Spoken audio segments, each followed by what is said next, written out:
Good day, everyone. We are the first year Bachelor of Elementary Education. We are here to give you some information about how the proper segregation of waste. But first, please watch this short video.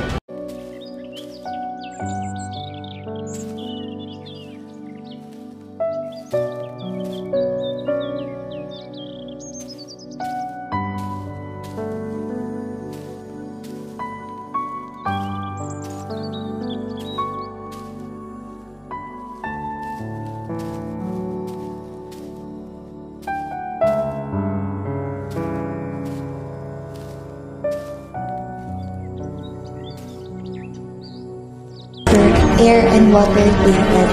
Without proper care, our world feels ruined. Educate ourselves, knowledge is our might. Advocate for change, let our voices unite. Better waste management, a crucial fight. In proper segregation lies our planet's life. Together, let's pledge to mend our ways, to meet the habits that sustain for days. Preserve our earth in all its glorious side. For future generations, let's do what's right. Sa bawat sandali ng di pagtatapon ng basura ng tama, hindi mo ba naisip na ikaw nagiging sanhi ng pagkasira ng ating kalikasan? Sa bawat piraso ng basurang iniiwan natin ang hindi wasto ay tulad ng maliit na bomba na tahimik na sumisira sa pagandahan ng ating mundo. Ito'y hindi lamang simpleng kalat, ito'y hamon sa ating lahat. Ngunit may pag-asa pa ba sa bawat hakbang at gustong pag-aalaga sa kalikasan, tayo rin ang magiging bida sa pagliligtas ng ating mundo tungo sa tiyak na pagkasunod. Sa bawat pagtapon ng basura ng tama, isang oportunidad ang nakataya. Ang wastong pagtatapon at pagsisegrega ay hindi lamang basta tungkulin, kundi isang tunguhin, tungo sa isang masigla at maayos na kapaligiran. Kaya't halina't magsama-sama at pagtulungan ang mundo para sa susunod na henerasyon.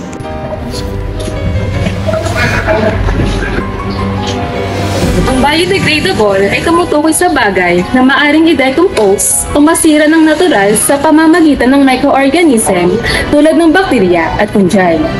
Ang biodegradable na mga bagay ay maaring mabulok o masira sa tulong ng mga prosesong pangkalikasan na hindi natudulot ng masidhing pinsala o polusyon sa kapaligiran.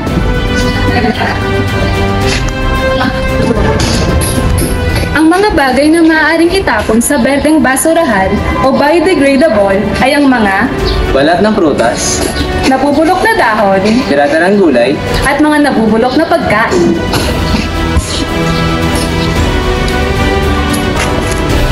Ang mga ito ay dapat itapon sa basurahan sa tamang pamamaraan. Sa pamamagitan ng paninigurado natin na ang mga basurang ilalagay natin sa basurahan ay nararapat at tama.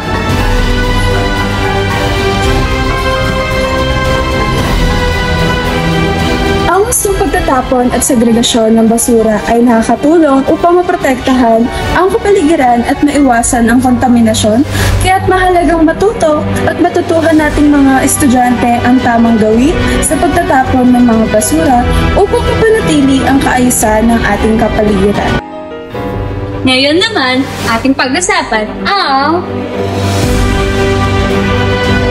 Non-biodegradable! Ang non-biodegradable ay ang mga bagay na hindi kayang tunawin ng ating kalikasan. Ang mga ito ay nagdudulot ng polusyon sa atin, gayon din ay nananatili ito sa ating kapaligiran. Mahalaga na magtapon tayo ng basura sa tamang basurahan upang mapanatili ang kaayusan, kalinisan at kaalaman ng bawat estudyante. Ano nga ba ang maaari nating ilagay sa non-biodegradable sa mga hindi nabubulok na mga basura? Maaari tayong maglagay ng plastic, rubber, metal at iba pa. Ano nga ba ang pwede nating gawin sa non-biodegradable? Pwede tayong mag-recycle gamit ang plastic upang makagawa tayo ng lamesa, upuan, containers at iba pa. At sa metal, pwede tayong makareserba ng enerhiya at marami pa itong magagawa. At hindi lang ito basta ginagawa natin, hindi lang ito basta gawain, kundi ito ay natutulungan natin ang kalikasan na mapanatili ang kaayusan at kalinisan. At hindi lamang tayo basta estudyante, tayo rin ay isang mamamayan. Ang ilang solusyon, ang pagsasagawa ng mga makabagong teknolohiya at solusyon, kasama dito ang paggamit ng mga biodegradable plastics, pagbuo ng mga biodegradable packaging materials, at iba pang mga environmental friendly alternative ay tiyak na makakatulong sa pagkontrol ng polusyon mula sa mga non-biodegradable na mga basura. Reducing usage. Ang pagbabawas sa paggamit ng non-biodegradable na mga materyales ay mahalaga para sa ikabubuti ng ating kalikasan at ang ating katawan. At mas magandang gumamit ng reusable bag kaysa gumamit ng mga plastic bag na pwedeng ikasama ng ating kapaligiran kapag tinapon ito kung saan-saan. Ang toxic waste bins ay lalagyan o container na tinatapunan ng mga hazardous o chemical na maaaring makasama sa ating kalusugan, lalo na sa ating environmental pag hindi tayo nagtatapon sa tamang basurahan. Isang magandang halimbawa ng toxic waste bins na matatagpuan sa MMC ay ang face mask, kung saan alam naman natin na maaari itong makaapekto sa kalusugan ng tao. Isa pang magandang halimbawa ng toxic waste bins ay ang baterya, kung saan maaari itong sumabog na maaari makapinsala sa ating mga tao. Isa pang magandang halimbawa nito ay ang petrol and kerosene, motor oil at ang solvent-based paint. Isa pang napakagandang halimbawa nito ay ang cleaning and polishing chemicals.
Ng mga basurahan na aming ipinakita at isinalaysay sa inyo ay isa lamang halimbawa sa kung paano natin isasagawa ang segregasyon ng tama at naaayon sa klasifikasyon ng mga basura ang ating itatapon.